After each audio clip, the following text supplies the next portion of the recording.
بسم اللہ الرحمن الرحیم۔ یمن کا بادشاہ۔ یہ باب یمن کے ایک بادشاہ طبع اول حمیری کے قصے سے شروع ہوتا ہے جو حضور صلی اللہ علیہ وسلم کی ولادت سے 1000 سال قبل گزرا۔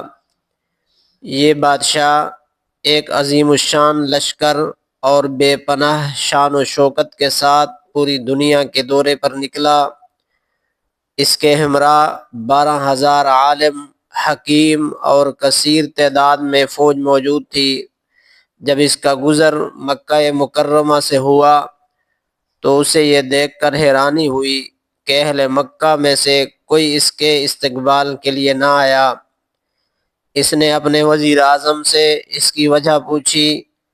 وزیر اعظم نے بتایا کہ یہاں ایک گھر ہے جسے بیت اللہ کہتے ہیں، لوگ اس کی بے حد تعظیم کرتے ہیں اور وہ اس کی نسبت زیادہ کسی چیز کی پرواہ نہیں کرتے۔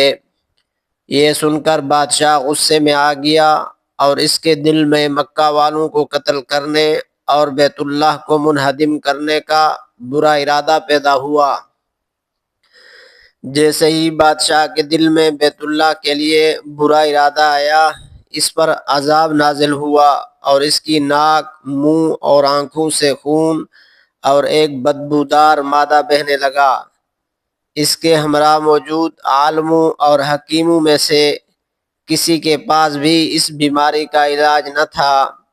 آخر کار ایک عالم ربانی نے اسے سمجھایا کہ یہ ایک آسمانی بیماری ہے جس کا علاج توبہ میں ہے۔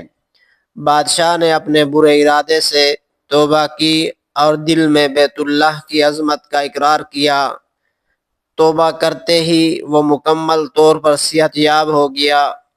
صحت یابی کی خوشی میں اس نے بیت اللہ پر غلاف چڑھایا، مکہ کے ہر باشندے کو 7 اشرفیاں دی اور 7 دن تک ضیافت کی۔ اس کے بعد وہ مدینہ منورہ پہنچا۔ وہاں پہنچ کر اس کے ہمراہ موجود عالموں نے مدینہ کی مٹی اور دیگر نشانیاں دیکھ کر یہ جان لیا کہ یہی وہ مقام ہے جہاں نبی آخر الزمان صلی اللہ علیہ وسلم ہجرت کر کے تشریف لائیں گے۔ انہوں نے بادشاہ سے گزارش کی کہ وہ اس پاک زمین کو نہ چھوڑیں گے خواہ انہیں موت کیوں نہ آ جائے، تاکہ انہیں نبی آخر الزمان صلی اللہ علیہ وسلم کی زیارت کا شرف حاصل ہو سکے، یا پھر ان کی قبروں پر اس مقدس ہستی کے جوتوں کی خاک تو پڑ ہی جائے۔ بادشاہ نے ان کی درخواست منظور کر لی اور ان کے لیے 400 مکانات تعمیر کروائے۔ بادشاہ کا خط حضور صلی اللہ علیہ وسلم کے نام۔ بادشاہ نے ان 400 عالموں میں سے سب سے بڑے عالم ربانی کے لیے ایک 2 منزلہ عالیشان مکان تیار کروایا اور وصیت کی کہ جب حضور صلی اللہ علیہ وسلم یہاں پر تشریف لائیں تو یہ مکان آپ کا آرامگاہ بنے۔ اس نے ان عالموں کی مالی مدد بھی کی اور انہیں وہی بسنے کا حکم دیا۔ اس کے بعد بادشاہ نے ایک تاریخی خط لکھا اور اس بڑے عالم کو دے کر وصیت کی کہ یہ خط نسل در نسل محفوظ رکھا جائے، اور جب وہ نبی آخر الزمان صلی اللہ علیہ وسلم تشریف لائیں تو یہ ان کی خدمت میں پیش کیا جائے۔ بادشاہ یہ سب انتظامات کر کے وہاں سے چلا گیا۔ اس خط میں بادشاہ طبع اول حمیری نے حضور صلی اللہ علیہ وسلم کی خدمت میں اپنا ایمان اور عقیدت پیش کی۔ اس نے لکھا کہ وہ حضور صلی اللہ علیہ وسلم پر، آپ پر نازل ہونے والی کتاب پر اور آپ کے لائے ہوئے دین پر ایمان لاتا ہے اور آپ کا پہلا امتی ہے۔ اس نے مزید لکھا ہے کہ اگر وہ حضور صلی اللہ علیہ وسلم کی ظاہری زندگی پا سکے تو یہ اس کے لیے بہت بڑا اعزاز ہوگا، ورنہ قیامت کے دن اسے حضور صلی اللہ علیہ وسلم کی شفاعت کی امید ہے۔ بادشاہ طبع کا وہ خط نسل در نسل ان عالموں کی اولاد میں سے محفوظ رہا۔